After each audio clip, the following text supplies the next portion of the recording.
মেঘাচ্ছন্ন আকাশ। পুরো আকাশ জুড়ে কালো মেঘেরা আচ্ছন্ন। আজ আকাশটা যেন ভীষণ অভিমান করে বসে আছে। সে অভিমানেই হয়তো চাঁদেরও আজ দেখা মেলেনি। মাথার উপরে সে মেঘলা আকাশটার দিকেই অপলক দৃষ্টিতে তাকিয়ে রইল মেহের। রাত তখন বেশ গভীর, চারদিক নিস্তব্ধ। অথচ এই অসময়েও মেহের একাকী ছাদের রেলিং ধরে দাঁড়িয়ে আছে। এই চৌধুরী বাড়িটা তার ভীষণ পছন্দের একটা জায়গা হয়ে উঠেছে, কারণ এখানে সে নিজের মনের মতো করে থাকতে পারে। কেউ কখনো তার কোনো ইচ্ছেতে অনধিকার প্রাচীর হয়ে দাঁড়িয়ে বাধা দেয় না। এত রাতে সে যখন ছাদের উদ্দেশ্যে রওনা দিচ্ছিল, তখন আকবর চৌধুরী, যিনি সম্পর্কে উজানের চাচা এবং ইফাতের নিজের বাবা, তাকে এত রাতে ছাদে যেতে বারণ করেছিলেন বটে। তবে মেয়েটার মলিন মুখের দিকে তাকিয়ে তার ইচ্ছেতে আর জোর খাটায়নি। এই অল্প কদিনের মধ্যেই মিহিরের প্রতি এক অন্যরকম পিতৃত্বের টান অনুভব করেন তিনি। নিজের কোনো কন্যা সন্তান নেই বিধায় মেহেরকে তিনি একদম নিজের মেয়ের মতোই স্নেহ করেন। তাই তো মেহের ছাদে আসার পর থেকে এই গভীর রাতের মাঝেও সেই মানুষটা দূর থেকে বারবার উকি দিয়ে দেখে গিয়েছেন যে তার মা জননী একা একা ভয় পাচ্ছে কিনা। মেহের অবশ্য তার সেই স্নেহমাখা চাউনি বুঝতে পেরেছিল। তাই সে নিজে থেকেই তাকে হেসে বলেছিল সে যেন রুমে গিয়ে নিশ্চিন্তে ঘুমান। এই পৃথিবীতে যদি তার জন্য সবচেয়ে নিরাপদ কোনো জায়গা থাকে, তবে তা হলো আপনাদের এই বাড়িটা। মিহিরের মুখে এমন ভরসার কথা শুনে আকবর চৌধুরী নিজের মনের সমস্ত চিন্তা কাটিয়ে কিছুক্ষণ আগেই রুমে ফিরে গিয়েছেন। মেহের এবার নিজের দৃষ্টি ঘুরিয়ে পাশের বিল্ডিং এর ছাদের দিকে তাকালো এবং তার ঠোঁটের কোণে এক চিলতে মুচকি হাসি ফুটে উঠল। পাশের ছাদের একটা দোলনায় বসে এক কপত কপতি পরম আনন্দে দুলছে আর গল্প করছে। এই চৌধুরী বাড়িতে আসার পর মেহেরের ওদের সাথে কয়েকবার কথা হয়েছে। দুজনেই ভালোবেসে একে অপরকে বিয়ে করেছে এবং এখন তারা হাজব্যান্ড ওয়াইফ। বেশ মানিয়েছে দুজনকে, কিন্তু ওই সুখী দম্পতিকে দেখতে দেখতেই আচমকা মেহেরের সেই হাস্যোজ্জ্বল মুখটা যেন এক নিমিষেই কালবৈশাখীর কালো মেঘে ঢেকে গেল। ছাদের তীব্র ঠান্ডা বাতাস এসে যেমন তার খোলা চুলগুলোকে উড়াতে লাগলো, ঠিক তেমনি তার ভেতরের ক্ষতবিক্ষত হৃদয়টাকেও চট করে এলোমেলো করে দিল। 5 বছর আগের সে অনাকাঙ্ক্ষিত ও ভয়ঙ্কর কাল রাত আজও তার পিছু ছাড়েনি। প্রতিনিয়ত সেই অতীত মনের ভেতর এক গভীর ক্ষত হয়ে রয়ে গিয়েছে। ঠিক তখনই মেহেরের নাসিকা পটে পুরুষালী পারফিউমের এক মিষ্টি ও চেনা ঘ্রাণ এসে ধাক্কা দিল। এই সুবাস বড্ড চেনা তার। সে আলতো করে ঘাড় বাঁকিয়ে পাশে তাকাতেই দেখল ইফাত এসে দাঁড়িয়েছে। মেহের এবার আর আগের মতো রাগ করে বা ঝামটা দিয়ে চলে গেল না, বরং রেলিং ধরে আগের মতোই শান্ত হয়ে দাঁড়িয়ে রইল। এই চঞ্চল লোকটার সাথে তার মোটেও কথা বলতে ইচ্ছে করে না, কিন্তু লোকটা চুইংগামের মতো সারাক্ষণ তার পিছু ছাড়ে না। অবশ্য এতদিনে মেহের ইফাতের মধ্যে কোনো খারাপ বা কুৎসিত উদ্দেশ্য খুঁজে পায়নি। আর ঠিক সেই ভরসাতেই সে এখনো শান্ত হয়ে সেখানে দাঁড়িয়ে আছে। ততক্ষণে নীরবতা ভেঙে ইফাতের ভরাট কণ্ঠস্বর মেহেরের কানের কাছে ভেসে এলো। আই এম রিয়েলি সরি আমার ফুলকন্যা। ইফাতের মুখে ওই একটি শব্দে মিহিরের থমকে যাওয়া হৃদয়ে হঠাৎই এক অজানা দোলা দিয়ে উঠল।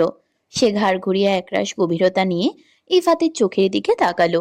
ফুলকন্যা নামটা শুনতে ভীষণ কিউট আর মিষ্টি লাগে বটে, তবে নামটা যে তার এই অন্ধকারময় জীবনের সাথে বড্ড বেশি বেমানান। সে এক বিষাদময় তপ্ত হাসি হাসল। নামটা ভীষণ সুইট, তবে এই সুন্দর উপাধিটা আমার মতো মেয়ের জন্য একদমই নয়। সেজন্য আপনি আমাকে মেহের নামেই ডাকতে পারেন। আর হ্যাঁ, হঠাৎ এত রাতে সরি বলার কারণটা জানতে পারি? মিহিরের মুখে কোনো রাগ বা বিরক্তি না দেখে ইফাতের ঠোঁটের কোণে এক চিলতে চঞ্চল হাসি ফুটে উঠল। মিহিরের কথার মাঝে আজ একটুও বিরক্তির ছোঁয়া নেই। ইফাত ঠিক এইটুকুই চেয়েছিল মেয়েটার কাছ থেকে। সে নিজের মাথা চুলকাতে চুলকাতে চপল সুরে আওড়ায়। তুমি এত সুন্দর করে গুছিয়ে কথা বলো কি করে, হ্যাঁ? আর তুমি কি জানো, যখন তুমি হাসো তখন দেখতে বড্ড বেশি কিউট লাগে তোমায়। ফ্ল্যাট করছেন আমার সাথে? আরে না, আমি একদম সিরিয়াসলি বলছি। মেহের নিজের মুখটা ঘুরিয়ে আবারও সামনের ওই মেঘলা আকাশের দিকে তাকালো। বুক চিরে এক গভীর শ্বাস ছেড়ে উত্তর দিল। তা আপনার ডজন ডজন গার্লফ্রেন্ড বুঝি আজ অভিমান করে বসে আছে, তাই তাদের না পেয়ে আমার সাথে টাইম পাস করতে এসেছেন এখানে? আচ্ছা, তুমি কথায় কথায় ওইসব মেয়েদের টেনে কেন আনো বলো তো? শোনো ফুলকন্যা, এই গার্লফ্রেন্ড বলে আমার ডিকশনারিতে কোনো শব্দ নেই। ওরা আমার জাস্ট ফ্রেন্ড, ব্যাস। বুঝতে পারছি। এরপর দুজনেই কিছু সময়ের জন্য একদম চুপ হয়ে গেল। মেহের আকাশের দিকে তাকিয়ে থাকলেও ইফাতের অবাধ্য চোখ জোড়ার সমস্ত দৃষ্টি কিন্তু পুরোপুরি মেহেরের ওই মায়াবী মুখের উপরই আটকে ছিল। কেন যে তার এই চঞ্চল চোখ দুটো দুনিয়ার সব মেয়েকে বাদ দিয়ে শুধু এই শান্ত মেয়েটার কাছে এসেই থমকে যায়, তা ইফাত নিজেও জানে না। সে অনেক চেষ্টা করেছে মেহেরের থেকে দূরে থাকার, কিন্তু মন যেন কিছুতেই সায় দেয় না। যে ইফাত 24 ঘন্টার মধ্যে 22 ঘন্টাই বাড়ির বাইরে বন্ধুদের সাথে টই টই করে আড্ডা দিয়ে বেড়াতো, যা নিয়ে তার মায়ের অভিযোগের কোনো শেষ ছিল না।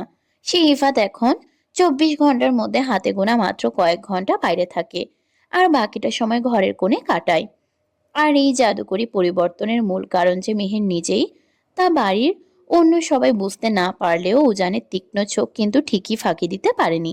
উজান অবশ্য বারণ করেনি, তবে সবকিছু ভেবেচিন্তে সিদ্ধান্ত নিতে বলেছে, কারণ একটা ভুল সিদ্ধান্ত যে পুরো লাইফটা এক নিমিষেই ধ্বংস করে দিতে পারে, তার জলজান্ত প্রমাণ তো উজান নিজেই।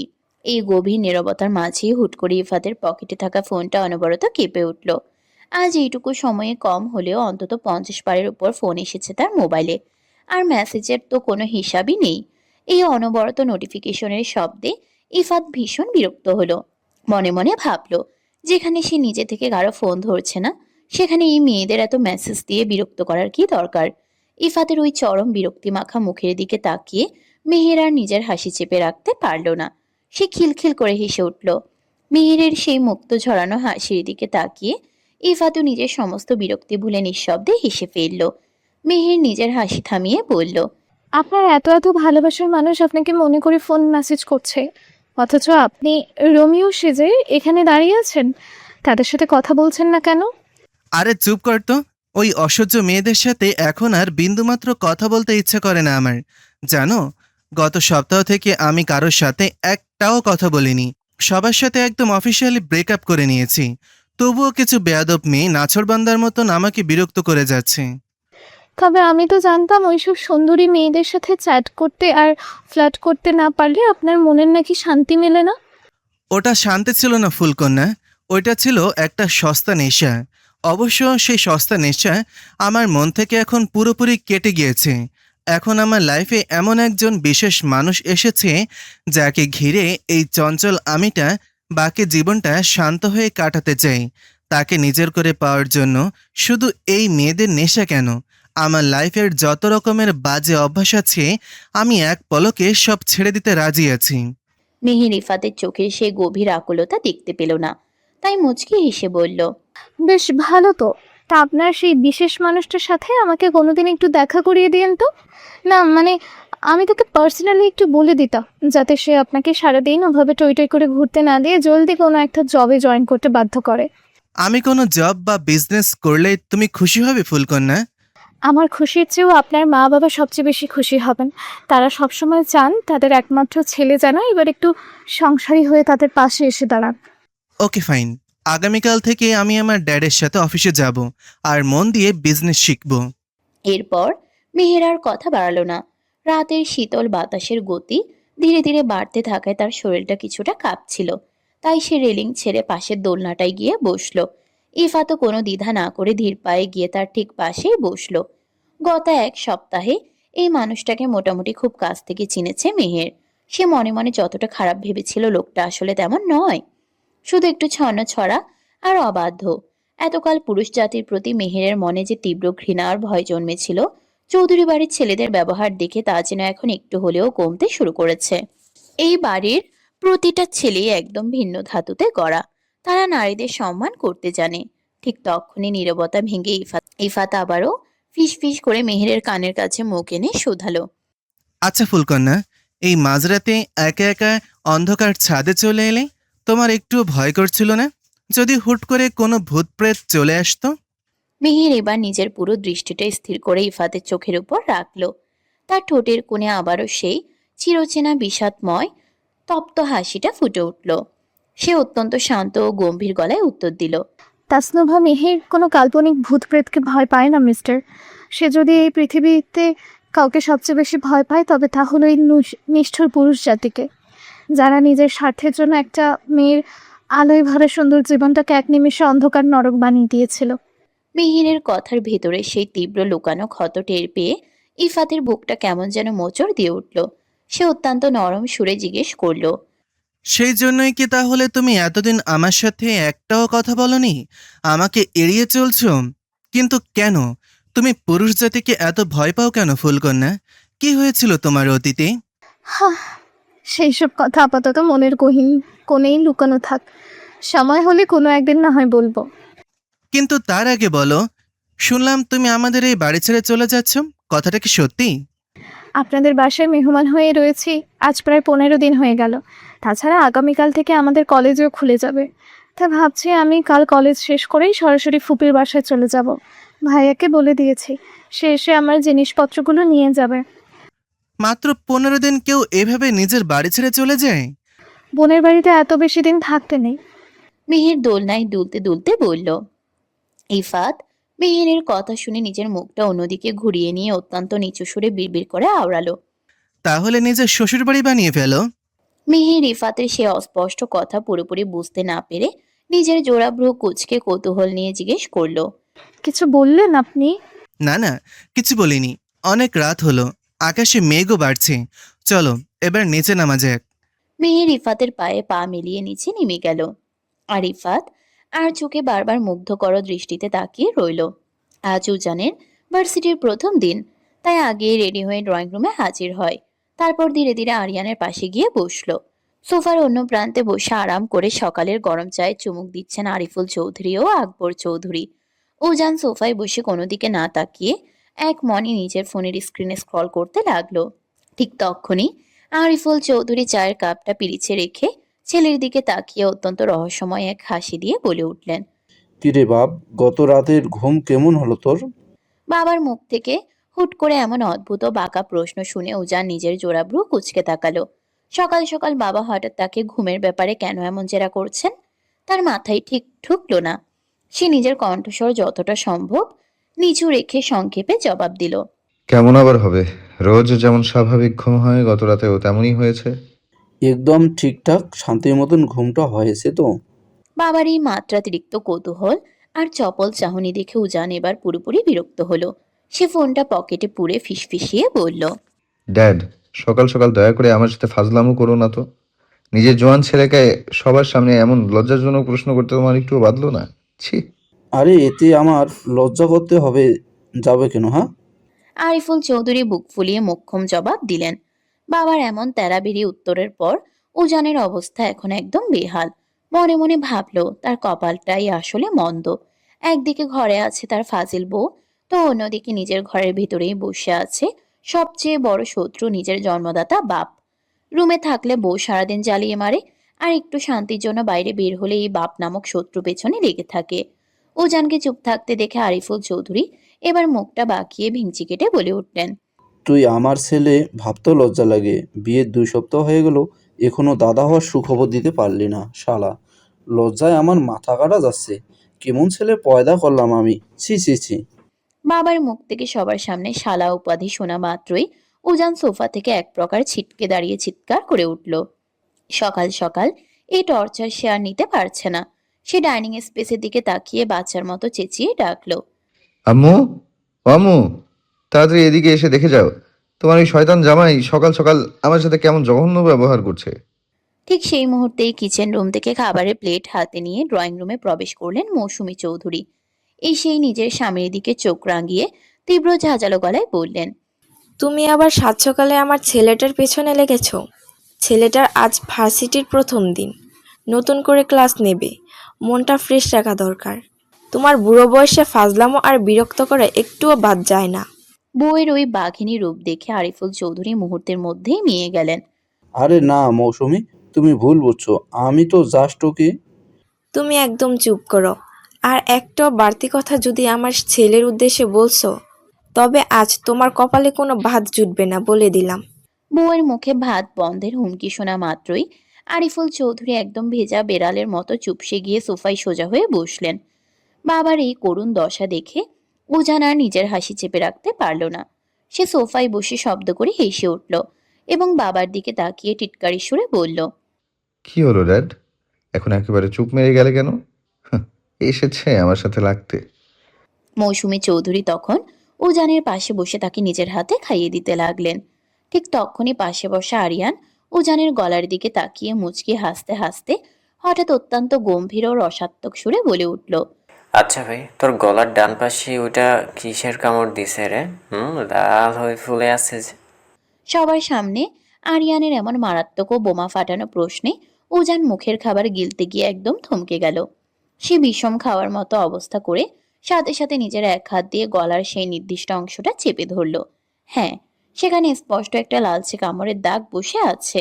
গত রাতে ঘুমানোর ঘোরে মহাশয়া উজানকে জড়িয়ে ধরে গভীর ঘুমে আচ্ছন্ন অবস্থায় হঠাৎ করে উজানের গলাটাকে চিকেন লেগ পিস ভেবে সজোরে কামড় বসিয়ে দিয়েছিল। এটা নিয়ে আজ সকালে ঘুম থেকে ওঠার পর দুজনের মধ্যে তুমুল ঝগড়া আর যুদ্ধ হয়ে গিয়েছে। আর সেই রাগে ক্ষোভে মেজাজ গরম করে নিচে নামতে এখন সবার সামনে এই নতুন কাণ্ড। উজান নিজের লজ্জাটুকু রাগ দিয়ে ঢাকার চেষ্টা করে আরিয়ানের দিকে তাকিয়ে দাঁতে দাঁত পিষে চরম হুমকি দিল। ভাইয়া, বেশি কথা বললে তোমাকে আজ এমন জায়গায় লাথি মারবো যে সারাদিন মানুষের সামনে মুখ লুকিয়ে ঘুরে বেড়াতে হবে, মনে রেখো। আরিয়ানের কথার খেই ধরে এবার ছোট চাচা আকবর চৌধুরীও নিজের চশমাটা নাকের উপর ঠিক করে কৌতূহলী গলায় বললেন, সত্যি তো, আরিয়ান তো কিছু ভুল বলেনি। ওভাবে কিসের দাগ হলো তোমার গলায়? মশা তো আর এত বড় কামড় দেয় না। এখনো বুঝলে না ছোট যাচ্ছ? নতুন নতুন বিয়ে করেছে, রুমে একদম ব্র্যান্ড নিউ বউ এসেছে, সে গলায় এমন মশা মাছির কামড়ের দাগ তো একটু একটু থাকবেই। অথচ আমাদের সামনে জেন্টলম্যান সেজে এমন ভাব ধরে থাকে যেন কত বড় সাধু পুরুষ। ততক্ষণে আরিয়ান দৌড়ে তুবার কাছে চলে গেল। একটুর জন্য প্রাণটা বেরিয়ে যায়নি। হঠাৎ সবার দৃষ্টি গিয়ে আটকে গেল ড্রয়িং রুমের সিঁড়ির মুখে। ফর্মাল শার্ট প্যান্ট পরে ধীর পায়ে নিচে নেমে আসছে ইফাত। তাকে ওভাবে দেখে ড্রয়িং রুমের হাসির রোল এক নিমেষে স্তব্ধ হয়ে গেল। সবার চোখ যেন ছানা বড়া। যে ছেলে প্রতিদিন দুপুর 12টা কিংবা 1টার আগে ঘুম থেকে চোখই মেলে না, সেই কুঁড়েও ছন্নছাড়া ছেলেটা আজ সকাল 8টার মধ্যে নিজে থেকে ঘুম থেকে উঠে একদম রেডি হয়ে নিচে নামছে। এটা যেন কারো বিশ্বাসী হতে চাইছিল না। রিফাত অবশ্য কারো দিকে ফিরেও তাকালো না। সে সোজা ডাইনিং টেবিলের দিকে এগিয়ে গেল, যেখানে তার মা ইমরোজা চৌধুরী সকালে নাস্তা সার্ভ করছিলেন। ইফাত টেবিলে গিয়ে কোনো কথা না বলে হঠাৎ করে একটু নিচু হয়ে মায়ের পা ছুঁয়ে পরম শ্রদ্ধায় সালাম করলো। তারপর পাশে দাঁড়ানো বড় আম্মা অর্থাৎ আরিয়ান উজানের মা মৌসুমী চৌধুরীর পা ছুঁয়েও সালাম করলো। আকস্মিক এই কাণ্ডে দুই মায়ের কেউই তড়িঘড়ি করে পিছিয়ে যাওয়ার সুযোগ পেলেন না। ইমরোজা চৌধুরী ছেলের এমন অভাবনীয় পরিবর্তনে চোখ দুটো মুছলেন। তারপর পরম মমতায় ছেলেকে বুকের মাঝে জড়িয়ে ধরে মুচকে হাসলেন। পাগল ছেলে আমার, ওভাবে হুট করে পা ছুঁয়ে সালাম করতে নেই আব্বা, এতে পাপ হয়। ইফাত মায়ের বুক থেকে মাথা তুলে মায়ের দুই হাত নিজের হাতের মুঠোয় নিয়ে অত্যন্ত নরম সুরে বলল, কে বলেছে তোমায় এই ভুল কথা আম্মু, যে মায়ের পায়ের নিচে সন্তানের বেহেশত লুকিয়ে থাকে? সে পুণ্যময় পায়ে সালাম করা যদি মহাপাপ হতো, তবে আল্লাহ তাআলা কখনোই মায়ের পায়ের নিচে সন্তানের বেহেশত লিখে দিতেন না। তুমি আমার মা, আমার আম্মু, আমার জন্মদাত্রী জননী। ছেলের মুখ থেকে এমন পরিণত ও সুন্দর কথা শুনে ইমরোজা চৌধুরীর চোখ দুটো আনন্দে কানায় কানায় ভরে উঠল। তিনি পরম আদরে ছেলের কপালে একটা স্নেহের চুমু খেয়ে মনে মনে হাসলেন। যাক, অবশেষে তার এই ছন্ন ছাড়া অবাধ্য ছেলেটা তবে তার অন্ধকার ও দিশাহীন জীবন থেকে আলোর পথে বেরিয়ে আসতে পেরেছে। তিনি ইফাদের দিকে কিছুটা ঝুঁকে অত্যন্ত নিচু ও ফিসফিসানি স্বরে আওড়ালেন, তোর মনের ভেতরে সেই পবিত্র আশা আল্লাহ খুব জলদি পূরণ করুক আব্বা। আমি মা হয়ে আজ অন্তরের অন্তরস্থল থেকে আল্লাহর কাছে এটাই চাই, তিনি নিশ্চয়ই একজন মায়ের আকুতি কখনো কখনো খালি হাতে ফিরিয়ে দেবে না। ইফাত মায়ের কথার অন্তর্নিহিত অর্থ বুঝতে পেরে এক মায়াবী মৃদু হাসল। সে মেহেরের দেওয়া সেই রূপান্তরের কথা মনে করে মনে মনে এক নতুন শক্তি পেল। এরপর সে বড় আম্মার সাথেও মিষ্টি করে কুশল বিনিময় করে সোজা এসে আরিয়ানের সামনে দাঁড়ালো। তারপর নিজের চপল ভাবটা সম্পূর্ণ লুকিয়ে মুখে একরাশ গম্ভীরতা ফুটিয়ে আওড়ালো, ভাইয়া, তাড়াতাড়ি চলো, লেট হয়ে যাবে। আরিয়ান মুখের পরোটা চিবানো বন্ধ করে নিজের জোড়া ভ্রু কুঁচকে বোকার মতো তাকালো। যাবো মানে কি বলছিস এসব? ভাইয়া প্লিজ, অন্তত আজ একটু সিরিয়াস হও তো। আরে আমি আবার কি বললাম? আর তুই এত সকাল সকাল কর্পোরেট লুক নিয়ে রেডি হয়ে বা কোথাও যাওয়ার জন্য আমায় তাড়া দিচ্ছিস শুনি? কোথায় আবার? আজ থেকে তোমার সাথে রোজ অফিসে যাব। বয়স তো কম হলো না, এবার তো কিছু একটা করা উচিত, তাই না? হোয়াট? ডাইনিং টেবিলের ওপাশ থেকে সোফা ছেড়ে এক সজোরে চিৎকার দিয়ে উঠলেন ইফাতের বাবা আকবর চৌধুরী। চায়ের কাপটা তার হাত থেকে পড়ে যাওয়ার উপক্রম হলো। যে ছেলে নিজের হাতে এক গ্লাস পানি পর্যন্ত গড়িয়ে খায় না, বাসার একটা ছোট কাজ করতে বললে সারা বাড়ি মাথায় তুলে, সেই সন্ন ছাড়া ছেলে আজ থেকে রোজ সকালে অফিসে যাবে। এটা ভাবাও যেন এক মস্ত বড় অলৌকিক ঘটনা। ইফাত একরাশ বিরক্তি মাখা দৃষ্টি নিয়ে তার বাবার দিকে তাকালো। এই বাড়িতে কোনো ভালো কাজ করতে গেলেও বিপদ। যখন সে সারাদিন বন্ধুদের সাথে টই টই করে ঘুরে বেড়াতো, কোনো কাজ করতো না, তখন সবাই তাকে বকাঝকা করত। আর আজ যখন সে নিজের পায়ে দাঁড়াতে চাচ্ছে, তখনই সবাই তাকে নিয়ে রসিকতা করছে। ড্যাড, তুমি আসলে কি বলতে চাও বলো তো? যখন তুমি নিজে থেকে আমায় বারবার অফিসে যাওয়ার জন্য জোর করতে, তখন আমি যাইনি, সেটা আমার ভুল ছিল। কিন্তু আজ যখন আমি নিজে থেকে দায়িত্ব নিয়ে অফিসে যেতে চাচ্ছি, তখনও তোমাদের এত প্রবলেম? আর হ্যাঁ ভাইয়া, শোনো, আজ অফিসে গিয়ে আমার মাসিক স্যালারি কত হবে তা ফিক্সড করে দেবে। আমি আর আজ থেকে বাপ ভাইয়ের পকেটের ফ্রিতে দেওয়ার টাকায় এক আনাও চলবো না। অফিসে বাকি সব কর্মচারী যেমন যোগ্যতা অনুযায়ী স্যালারি দাও, আমাকেও ঠিক তেমনটাই দেবে, বুঝলে? আকবর চৌধুরী ছেলের এই রুদ্র ও পরিণত রূপ দেখে সম্পূর্ণ চমকে গেলেন। ছেলের মুখের উপর এমন গম্ভীর ও দায়িত্বশীল কথা তিনি এত বছরেও শুনেননি। তবে ছেলের এই জেদ দেখে তার মনের ভেতরে এক বিশাল আনন্দের বন্যা বয়ে গেল। মনে মনে ভাবলেন, দেরি করে হলেও ছেলেটা অবশেষে নিজের ভবিষ্যৎ আর জীবনের মূল্য বুঝতে পেরেছে। এদিকে উজান সোফা থেকে উঠে দাঁড়ালো। সে ইফাতের দিকে এগিয়ে গিয়ে তার কাঁধে একটা আলতো চাপ দিয়ে মৃদু হেসে বলল, বেস্ট অফ লাক দোস্ত, তোর এই নতুন শুরুর জন্য অনেক শুভকামনা রইল। আচ্ছা, আমি এবার আসি, লেট হয়ে যাচ্ছে। উজান সদর দরজার কাছাকাছি যেতেই ঠিক তখনই কোথা থেকে তড়িৎ গতিতে চিলের মতো ছুটে এসে পেছন থেকে উজানকে শক্ত করে জড়িয়ে ধরলো। বেচারা উজান আকস্মিক এই অতর্কিত আক্রমণে তীব্র ভয় আর আতঙ্কে এক লাফে প্রায় 2 হাত দূরে সরে গেল। পরক্ষণেই পেছনে তাকিয়ে মৌকে ওভাবে দাঁড়িয়ে থাকতে দেখে তার বুক থেকে এক মস্ত ভয়ের খাঁচা নেমে গেল। সে নিজের বিরক্তি মাখা চোখ দুটো বড় বড় করে রাগান্বিত কণ্ঠে চেঁচিয়ে উঠল, এই ইডিয়েট মেয়ে, সকাল সকাল আমাকে এইভাবে হার্ট অ্যাটাক করিয়ে মার্ডার করতে চাও? আর বাসার সবার সামনে ওভাবে জড়িয়ে ধরলে কেন? লজ্জা শরমের মাথা কি একদম চিবিয়ে খেয়ে ফেলেছো? সবসময় শুধু শুধু আমার উপর এমন চিল্লাবেন না তো। আমি কি ইচ্ছে করে সবার সামনে ওভাবে জড়িয়ে ধরেছি নাকি? আর একটু প্লিজ আমার সাথে রুমে চলুন না। এই মেয়ে, তোমার প্রবলেম কি? একটু আগে আমার সাথে অত বড় ঝগড়া করলে, আর এখন আবার কোন আক্কেলে আমায় রুমে যেতে বলছো? রুমে আরশোলা ঢুকেছে, প্লিজ চলুন না আমার সাথে। বড্ড ভয় করছে তো আমার। সামান্য একটা আরশোলা দেখে তোমার এত ভয়? আর আমি এখন কোনো মতেই তোমার সাথে উপরে যেতে পারবো না। আমার ভার্সিটিতে প্রথম ক্লাস আছে। তোমার ভয় লাগলে তুমি অন্য কোথাও গিয়ে চুপচাপ বসে থাকো। প্লিজ প্রফেসর সাহেব, একটা বারের জন্য চলুন না, প্লিজ প্লিজ। এবার উজানের শার্টের হাতা ধরে একদম ঝুলে পড়ল। উজান ডাইনিং টেবিলের দিকে এক পলক তাকালো। তারপর সে এক দীর্ঘশ্বাস ফেলে মোয়ের পিছু পিছু আবার দোতলার রুমের দিকে পা বাড়ালো।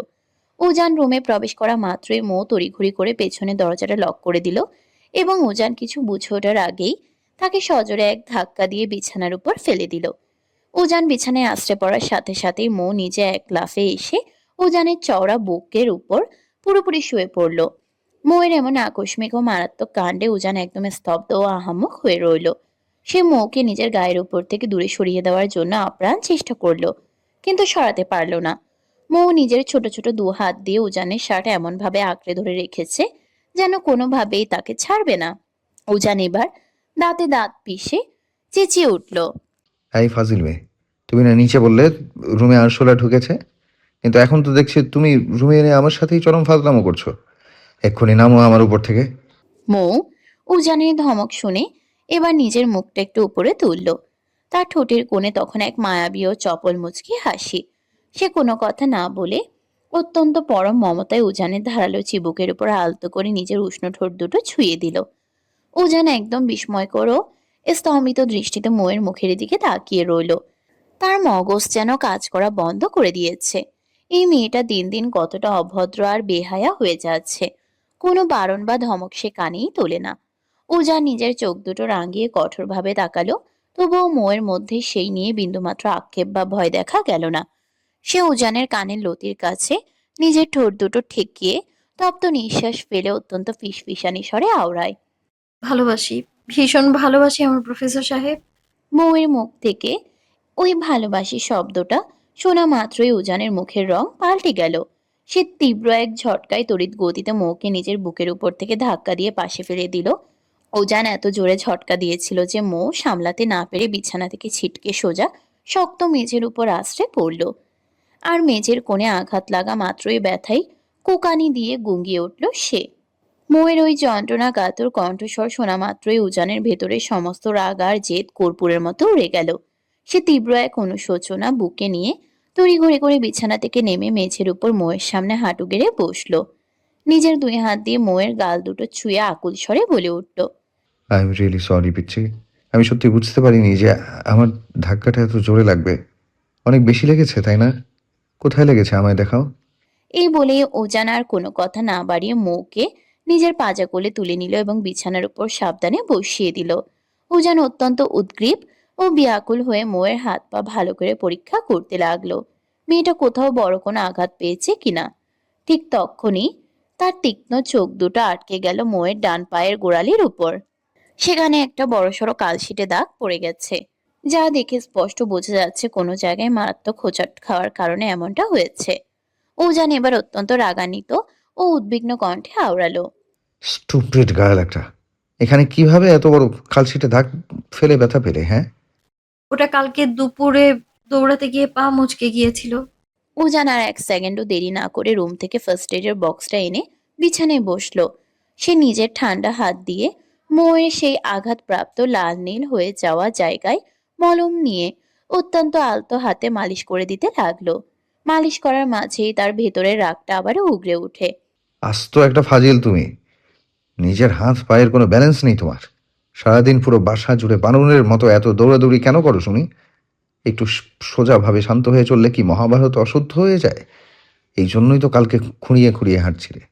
তুমি জানো, তোমার যদি কোনো বড় ক্ষতি হয়ে যায় তবে আমার। উজান কথা বলতে বলতে মাঝপথেই থেমে গেল হঠাৎ। আমার কিছু হলে আপনার কি হতো প্রফেসর সাহেব? মৌ উজানের চোখের দিকে তাকিয়ে প্রশ্নটা করলো। মৌয়ের এই সরাসরি প্রশ্নে উজান নিজের ভেতরের ব্যাকুলতা টের পেয়ে চট করে স্বাভাবিক হলো। তারপর, আমার আবার কি হবে? আমার কিচ্ছু হবে না। তুমি আমার কে হও যে তোমার কিছু হলে আমার দুনিয়া উল্টে যাবে, হ্যাঁ?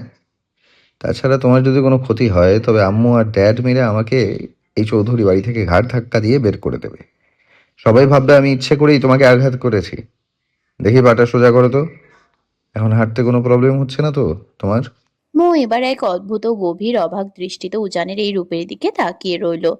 মনে মনে ভাবলো, এই অদ্ভুত মানুষটা মুখে সারাদিন দাবি করে যে সে মৌকে একটুও ভালোবাসে না, অথচ তার প্রতি উজানের এই যত্ন আর কেয়ারিং তো অন্য কথা বলে। মৌ যদি কোনোদিন রাগ করে না খেয়ে ঘুমিয়ে পড়ে, তবে এই উজান মাঝরাতে তাকে ঘুম থেকে তুলে নিজের হাতে লোকমা খাইয়ে দেয়। মৌ উজানের বুকে না জড়িয়ে ঘুম আসে না বলে। সে রোজ রাতে শত কাজ থাকলেও জলদি বাসায় ফিরে মৌকে নিজে থেকে বুকে টেনে নিয়ে ঘুমায়। মৌয়ের জামা কাপড় থেকে শুরু করে তার প্রয়োজনীয় প্রতিটা ছোটখাটো জিনিস সে মুখে চাওয়ার আগে উজান অলৌকিকভাবে তার চোখের সামনে এনে হাজির করে। তবুও এই মানুষটা নাকি মৌকে ভালোবাসে না। এটা কি আদৌ কোনো সুস্থ মানুষের পক্ষে সম্ভব? হয়তো সম্ভব, কিংবা হয়তো এক মস্ত বড় মিথ্যা অহংকার। প্রফেসর সাহেব, হুম, বলো। আপনি তো আমায় একটুও ভালোবাসেন না, তাহলে কেন আমার এত যত্ন করেন? আমি মরে গেলেও তো আপনার জীবনে কোনো ফারাক পড়ার কথা না, কিন্তু আমি একটুখানি আঘাত পেলেই আপনি কেমন পাগল পাগল হয়ে যান। এরপরেও কি বলবেন আপনি আমায় সত্যি সত্যি ভালোবাসেন না? মৌয়ের এই অকাট্য ও তীক্ষ্ণ প্রশ্নে উজান এক মুহূর্তের জন্য পুরো থমকে গেল। মেয়েটা বয়সে ছোট আর চপল হলে কি হবে, মাঝে মধ্যে এমন কিছু কথা বলে যা সরাসরি বুকে গিয়ে আঘাত করে। উজান বিছানা থেকে উঠে মৌয়ের একদম পাশে গিয়ে বসলো। মৌ এক দৃষ্টিতে তার চোখের ভেতরের ভাষা পড়ার চেষ্টা করছিল। উজান নিজের ভেতরের এক তীব্র তপ্ত দীর্ঘশ্বাস ফেলে মাথাটা সামান্য উঁচুর দিকে তুলে অত্যন্ত দৃঢ় গলায় উত্তর দিল, শোনো পিচ্ছি, তোমায় আমি মন থেকে নিজের বউ হিসেবে কখনো না মানলেও সামাজিকভাবে বা আইনগতভাবে তুমি এখন আমার বিবাহিতা স্ত্রী। তাই আমার জীবনে তুমি হলে জাস্ট একটা রেসপন্সিবিলিটি। এই রেসপন্সিবিলিটি শব্দটার মানে বোঝো তুমি? এর মানে হলো তুমি আমার দায়িত্ব। পৃথিবীর একটা পুরুষ সব কিছু এড়িয়ে যেতে পারলেও তার ঘাড়ে আসা দায়িত্ব সে কখনো এড়িয়ে যেতে পারে না। আমি তোমার যত্ন করি, তোমার দায়িত্ব নিই, তোমার সাথে একই বিছানায় ঘুমাই, তার মানে এই নয় যে আমাদের মধ্যকার এই জোরপূর্বক সম্পর্কের কোনো উন্নতি হবে। আমরা আজ যেমন আছি, আমাদের ফিউচারেও আমাদের সম্পর্কটা ঠিক এমনই থাকবে। তবে তোমার যদি মনে হয় এই নামমাত্র সম্পর্কটা থেকে তুমি তোমার বউয়ের পূর্ণ অধিকার বা ভালোবাসা পাচ্ছ না, তবে তুমি চাইলে আমার লাইফ থেকে চিরকালের মতো চলে যেতে পারো। কারণ আমি তোমাকে কোনোদিনও মন থেকে নিজের স্ত্রীর মর্যাদা বা ভালোবাসা দিতে পারবো না। I am really sorry.